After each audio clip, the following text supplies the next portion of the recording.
it's 8 o'clock. We can start now. Good morning, Seema. Good morning, Dada. Good morning, everybody. So we have to read the last paragraph of the chapter and then we start a new chapter today. So, now, Archana, are you in a position to read? Yes, Rangada. Okay, then let's read the last paragraph. But this is not an intellectual. But this is not an intellectual knowledge which can be learned and completed in a present mold of consciousness. It must be an experience, a becoming, a change of consciousness, a change of being.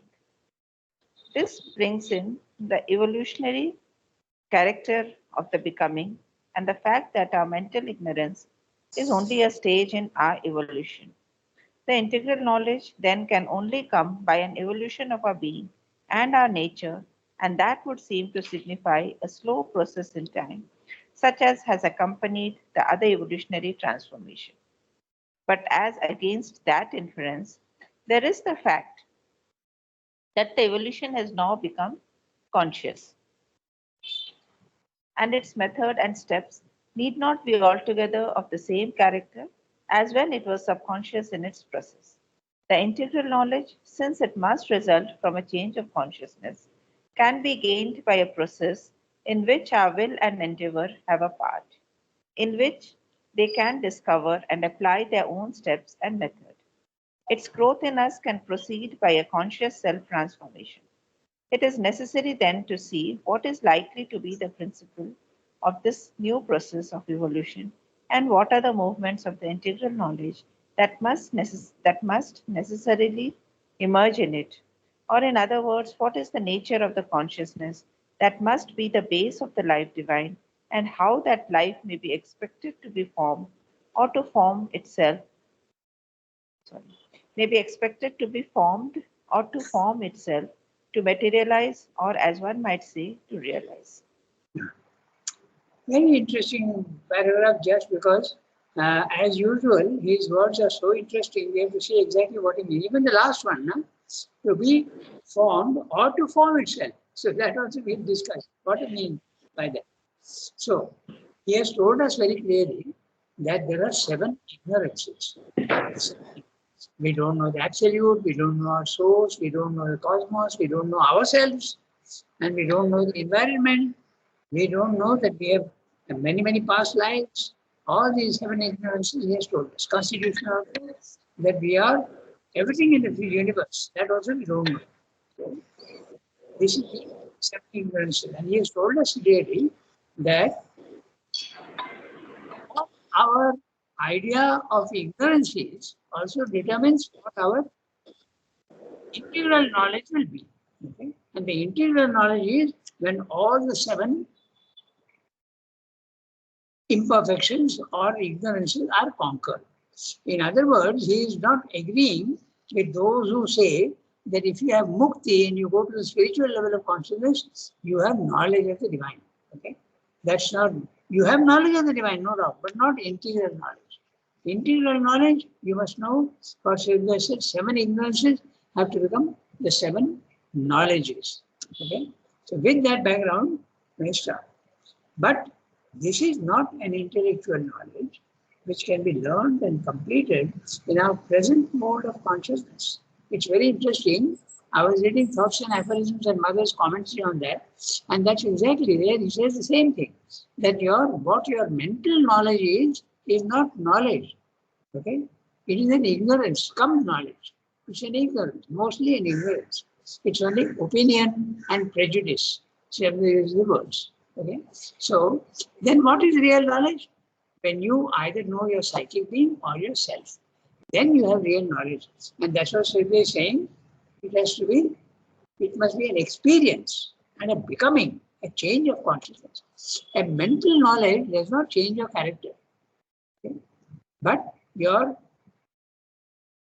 knowledge of the psychic or the self completely changes your, not completely, but changes your character. All the defects that you had in you slowly start disappearing.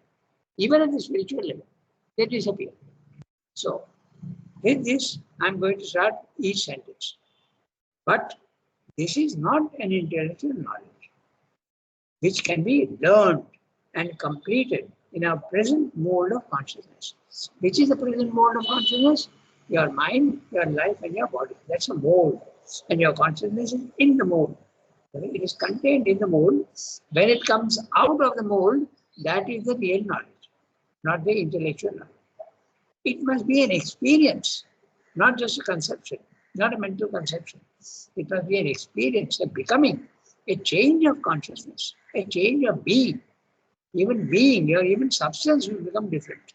Okay? This is what happens actually. All yogis, even their body starts becoming quite different. Okay? This is a well-known fact. Not as much as in stranger's case, of course, but there are certain changes that happen in the body also. Because that's a base. And if the base is not changed, how will the higher consciousness enter into the body? It can't.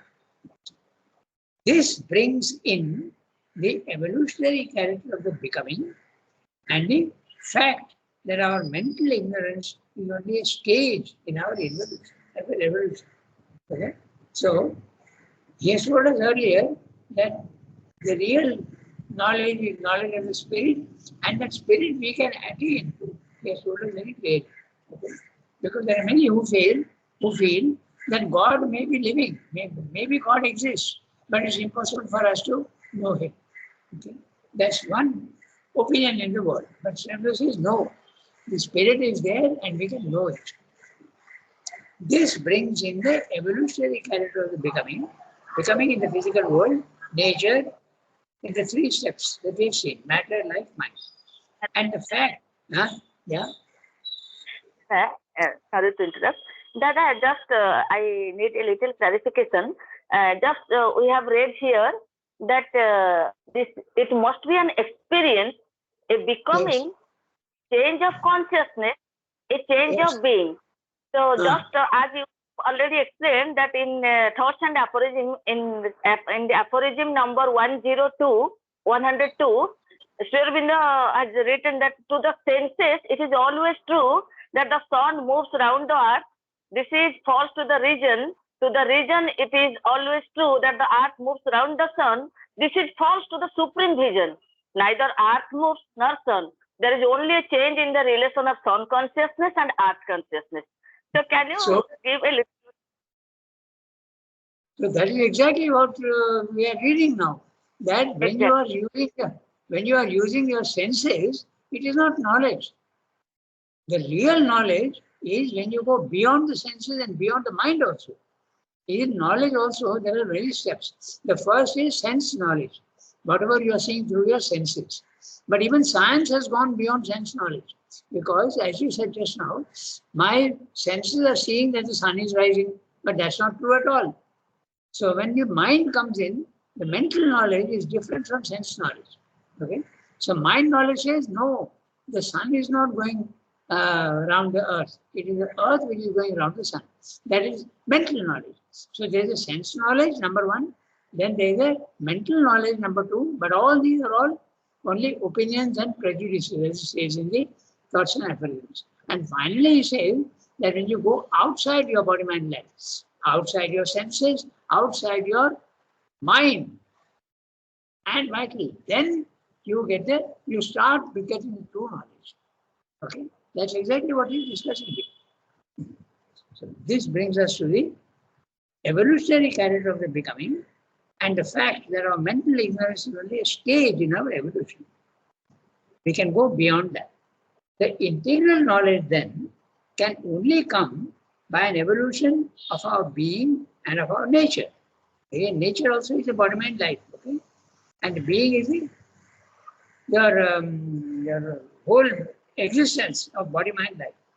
And that would seem to signify a slow process in time, such as has accompanied the other evolutionary transformations.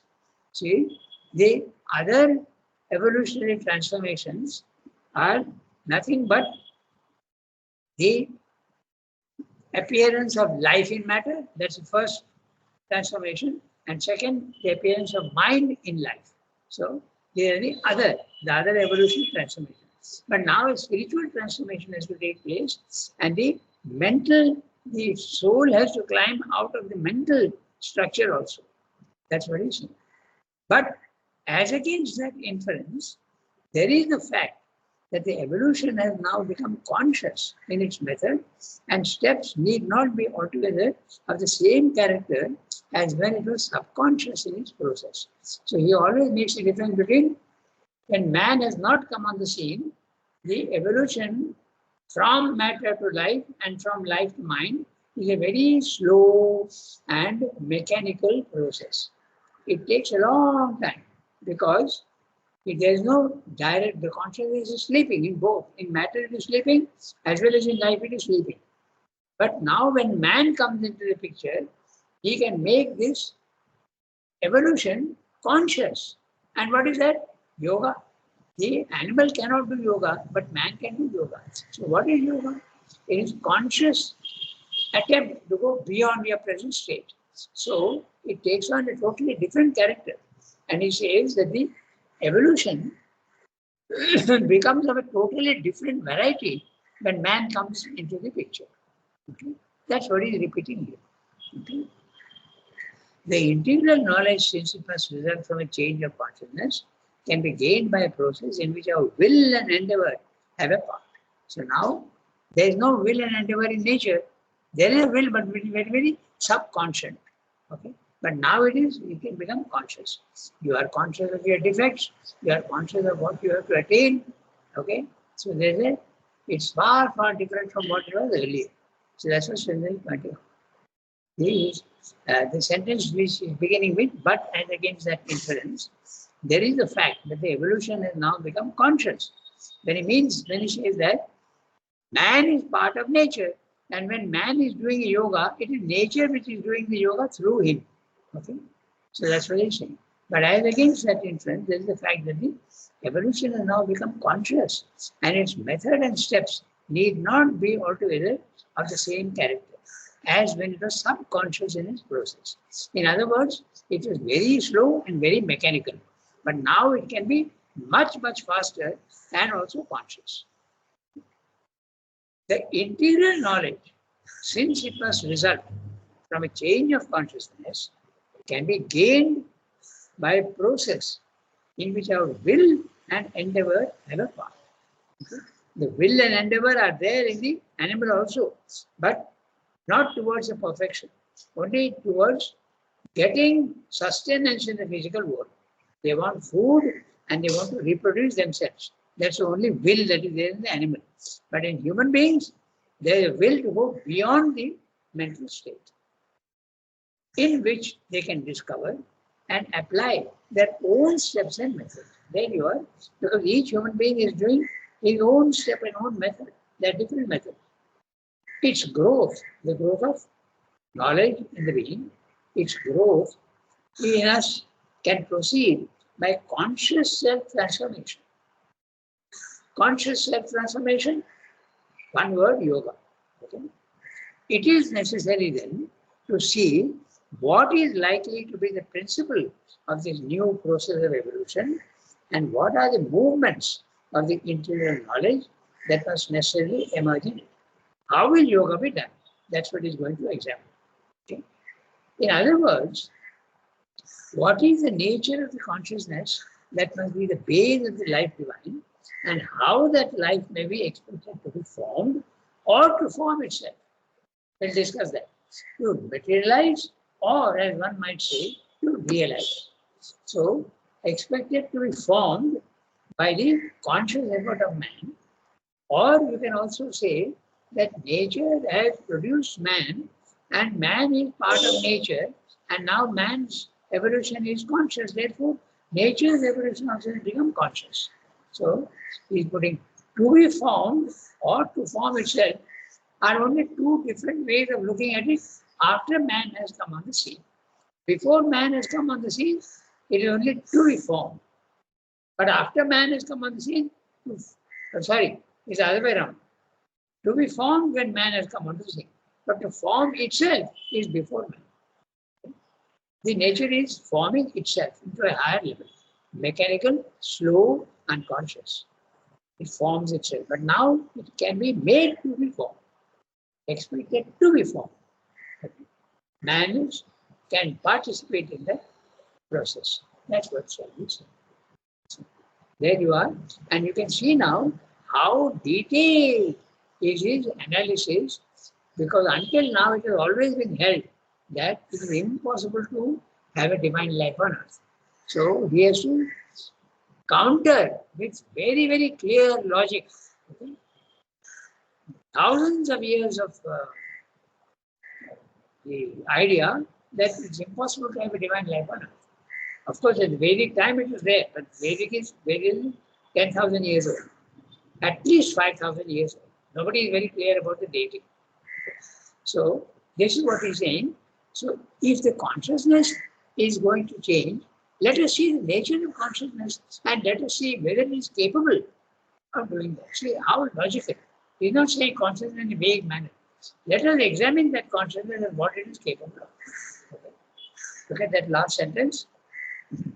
It is necessary then to see what is likely to be the principle of this new process of evolution and what are the movements of the integral knowledge that must necessarily emerge in it.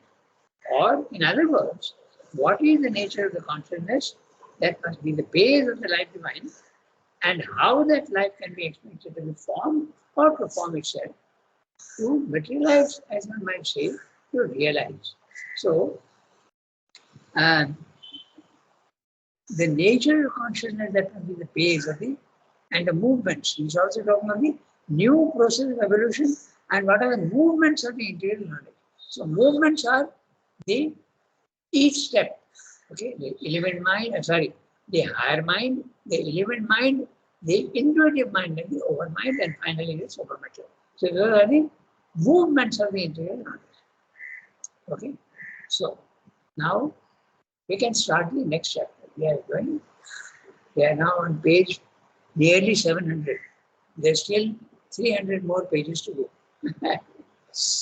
The integral knowledge and the aim of life, the four theories of existence. Let us see what the four theories are. Okay. So, Archana, we read. Now next, Yasmin, if you have the text, you can read. You have the text? Yes, please.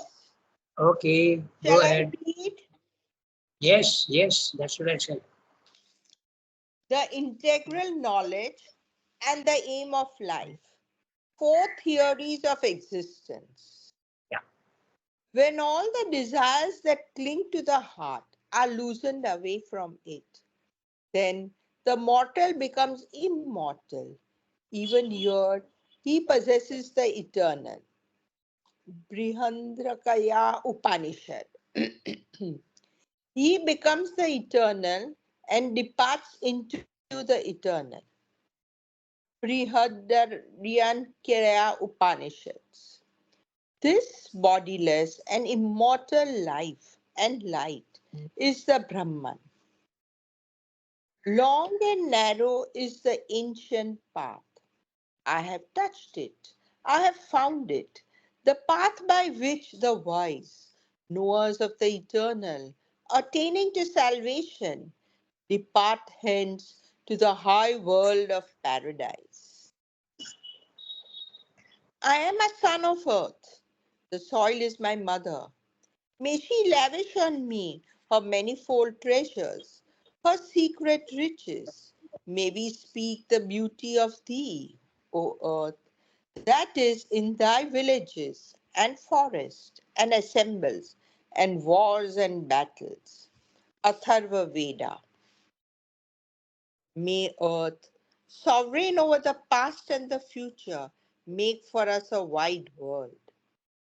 Earth, that was the water on the ocean, and whose course the thinkers follow by the magic of their knowledge. She who has a heart of immortality, covered up by the truth in the supreme ether, may she establish for us light and power in the most high kingdom. Atharva Veda. O flame, the Thou foundest the mortal in a supreme immortality for increase of inspired knowledge, day by day, for the seer who has thirst for the dual birth, thou createst divine bliss and human joy.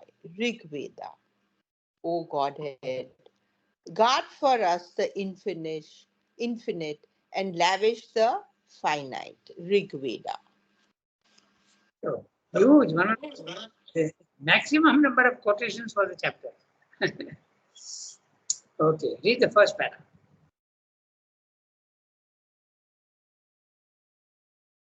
Yes, ma'am?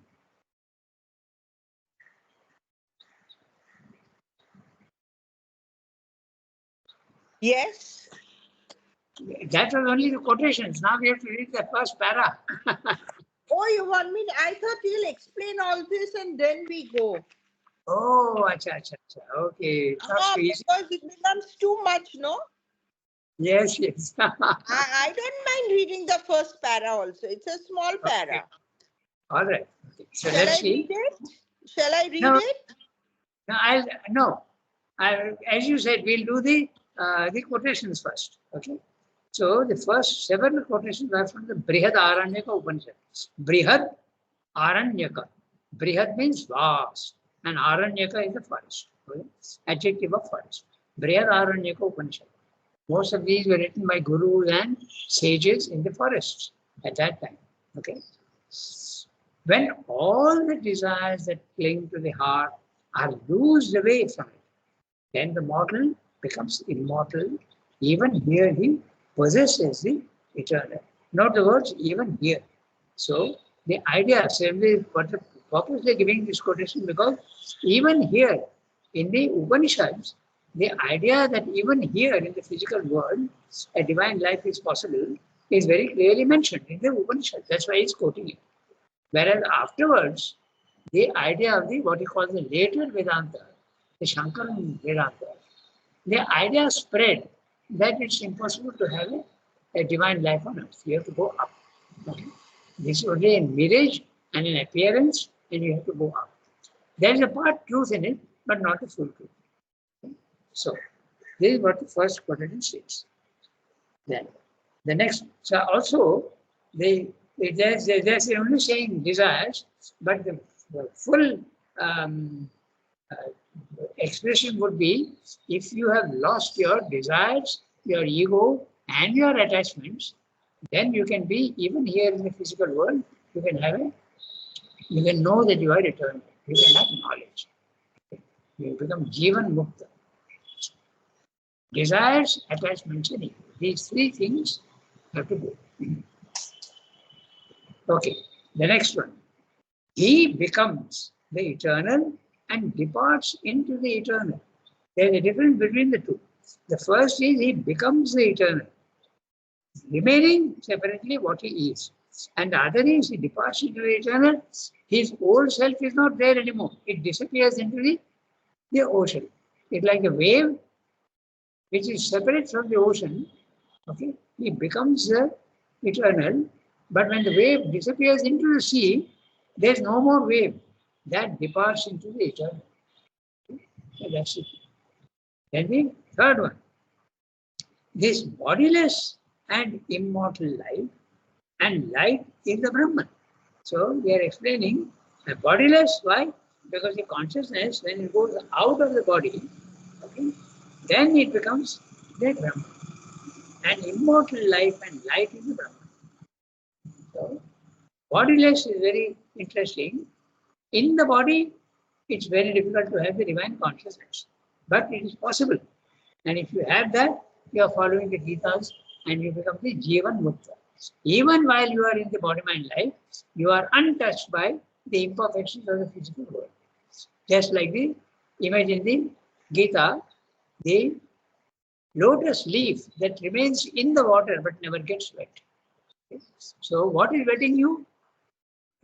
Your desires, your attachments, and the ego. They are making you wet. Okay? But if you are like the lotus leaf, then all these things may be there in the body-mind life, but they won't affect your consciousness. The consciousness is unaffected. We go to the next. All from the Brihadaranyaka Upanishad. Long and narrow is the ancient path. I have touched it. I have found it. The path by which the wise knowers of the eternal, attaining to salvation, depart hence to the high world of paradise. So here also there is another option. The first one was departs into the eternal, but it becomes the eternal. Now that becoming is not there so much, the stressing is that you can go into the higher planes of consciousness, the high world of paradise. Okay. But no wrong ideas and no shallow ideas. Long and narrow is the ancient path. I have touched it, I have found it. The path by which the wise knowers of the eternal, Brahman knowers, attain to salvation, and depart hence to the high world of paradise. So you can escape into the world of paradise. Now the next one, which is slightly different. You are not escaping anymore.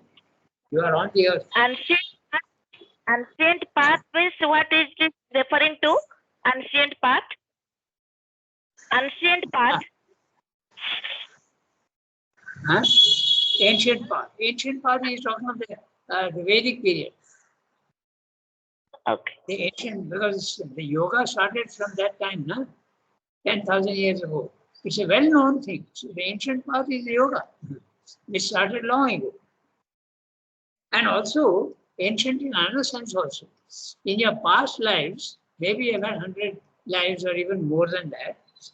So it's ancient for you. You are now, but you have had so many old lives, and every time there's a small progress. But at that time, the yoga is not conscious. But now it is conscious. Okay?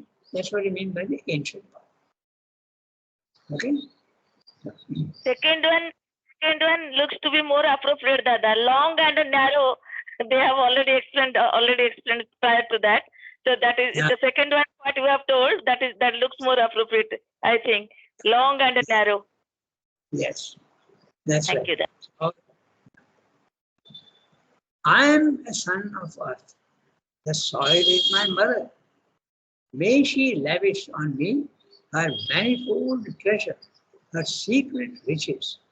May we speak the beauty of thee, O earth, that is in thy villages and forests and assemblies and wars and battles.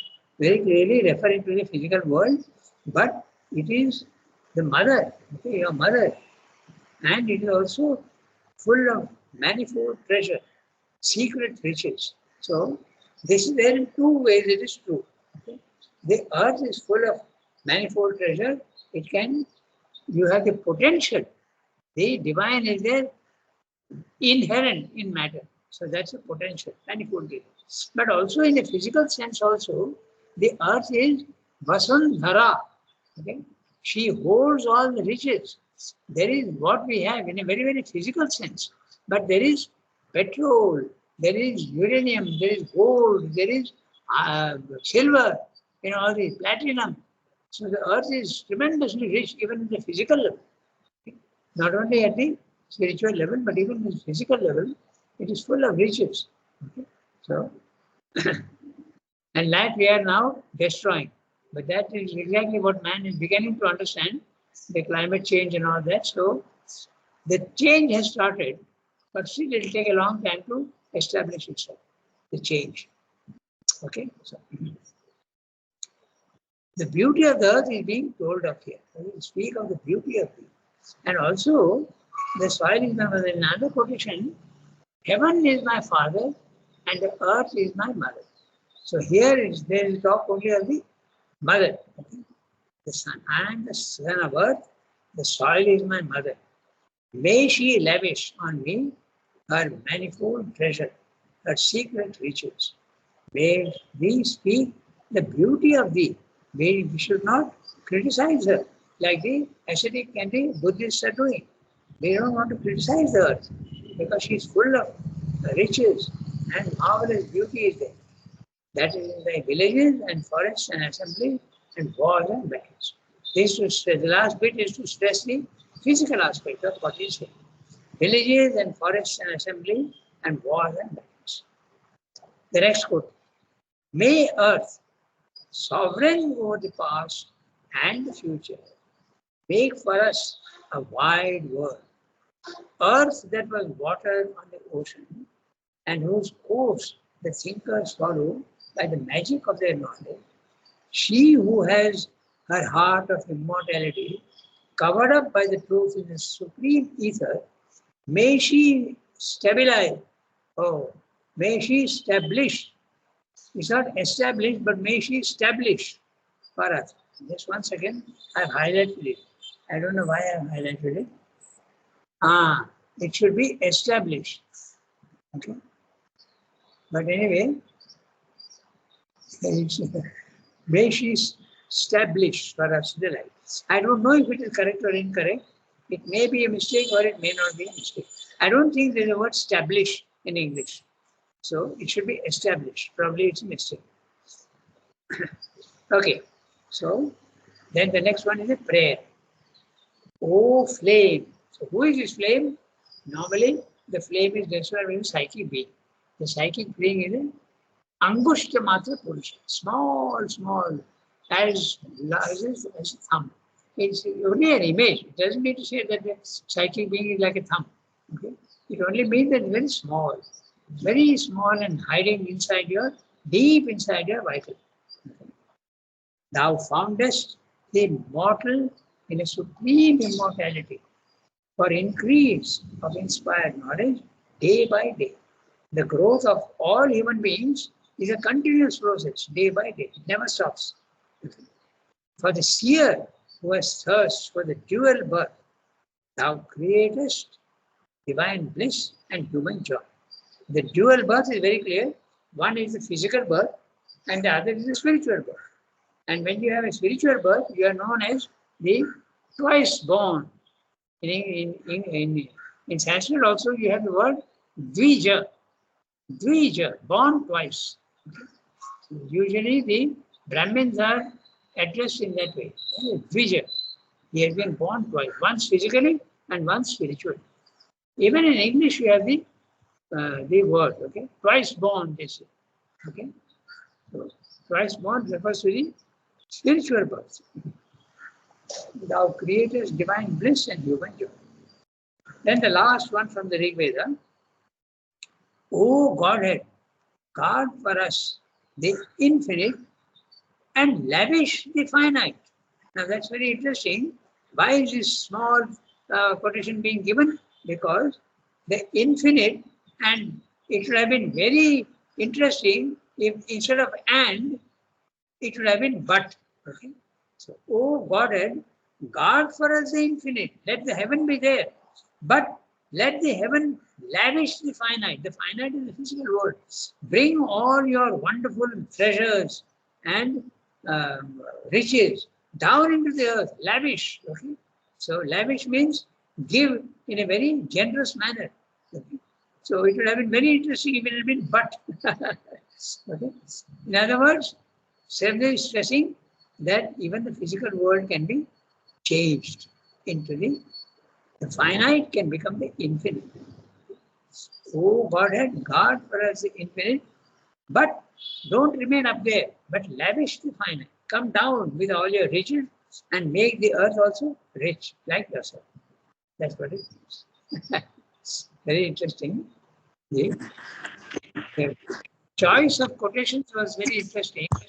They were all selected by, yes. That means the prayer is already there in the Rig Veda. That means the prayer is already there in the Rig Veda. This one, the last one. O Godhead, guard for us the infinite and lavish the finite. What is your question? That means already that prayer is that lavish the finite with that infiniteness. That prayer is already there in the Rig Veda. The Rig Veda, the idea that the divine life is possible is there. That's the whole point. Afterwards, it disappeared. The Vedanta later on, the later Vedanta disappeared. It disappeared. You felt that it is not possible to have a divine life on earth. Srila calls that the later Vedanta. And the earlier Vedanta, which is the Rig Veda, the Vedic period, the idea was there that it's physical, the whole is from the highest to the lowest, everything is divine. That idea was there. That's what he's saying. Okay, Maybe you Dada, didn't know. Dada, exactly. I was not aware of that. Thank you, Dada. Very important thing, very important information I have got today. That it was already there in the Rig Veda. That means in later Vedanta, it was overlooked and it was discarded. Okay, Yes. okay. Thank you, Dada. Now we can, what's the time? 25. We've got 5 minutes more. So we can. You know, regarding the word establish, Ah, actually what is meant is to make stable. okay. So may she establish for us light. You know, Ah. Sri Aurobindo always has this tendency to invent his new words. Yes, So yes. instead of writing make stable for us the light, he's Okay. written stablish. Establish. It's not an error. It's not an error. Yeah. But it's his own new word, I think. Stablish. To make stable, it means. No, but my question is does it exist in English? Establish. No, I told you he so often makes his own versions, no, of the words. Yeah. So it may not be in the dictionary, but it sounds to make stable. So stabilize for us light. Oh, it's an archaic form of establish. Yeah. I just checked the word in the dictionary, in the internet, and it says it's an archaic form of establish. So it's not wrong. It's not wrong, yeah. It's an archaic form. So wonderful. So there we are, and we have only 3 minutes left. So I don't think we can read the. How big is the paragraph? Not very big. We can read the paragraph. So, Yasmin, will you read the paragraph? Yeah, I will. Go ahead.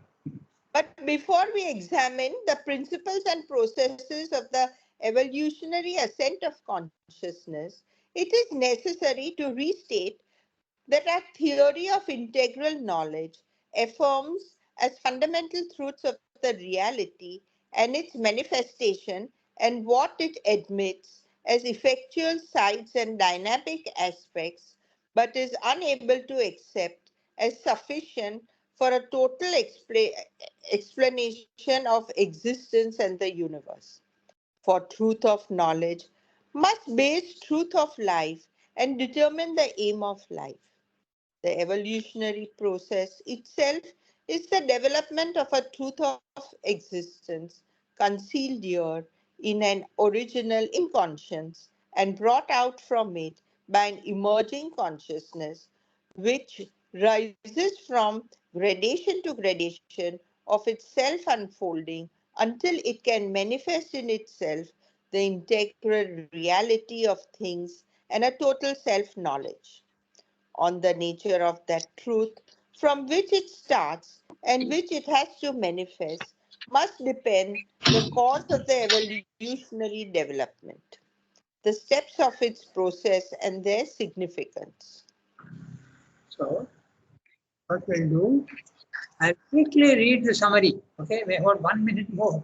I just the summary, we'll do that next time. Before we start studying the upward evolutionary process, we must restate our theory of integral knowledge. That's what we'll be saying here.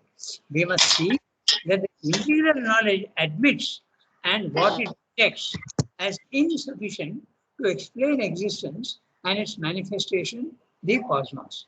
For the aim of life will be determined by our conception of that integral knowledge.